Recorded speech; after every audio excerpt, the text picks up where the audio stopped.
श्री स्वामी समर्थ मित्रांनो, तर कसे आहात तुम्ही सगळे?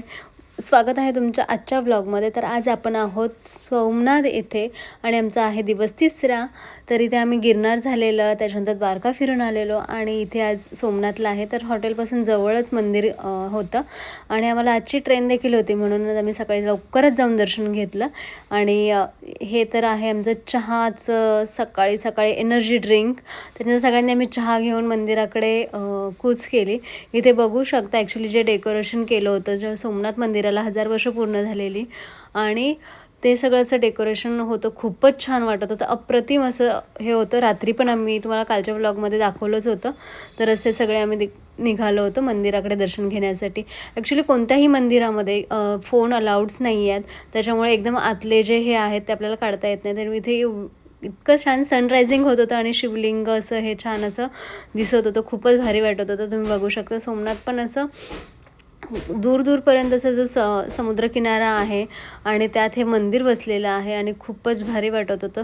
खूप नवीन नवीन ह्यांनी टेक्निक्स वगैरे हे केलेले आहेत. मंदिरापासून दूरवरच आपल्याला चपला आणि मोबाईल, आपले जे काही पर्स वगैरे आहेत ते सगळं ठेवून द्यायच्यात. आणि हे असं दर्शन झालेलं, खूप मन शांत होऊन गेलेलं. समुद्राचा खळखळाट, त्याच्यानंतर तिथे जो ओंकाराचा जाप चालू होता, मन अगदी प्रसन्नाने भारावून गेलं होतं. त्याच्यानंतर आमचा परतीचा प्रवास सुरू झाला.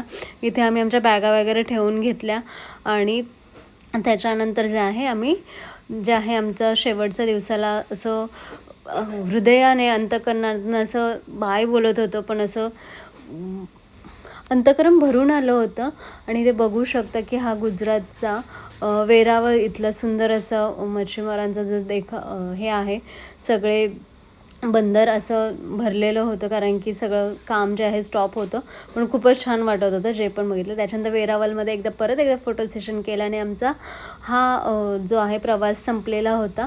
खूप साऱ्या आठवणी आणि खूप सारी एनर्जी घेऊन आम्ही परत कामाला सुरुवात केली होती. आणि त्यानंतर आम्ही दुसऱ्या दिवशी सकाळी पोहोचलो कल्याणला आणि परत रुटीन चालू झालं. Thank you so much for watching.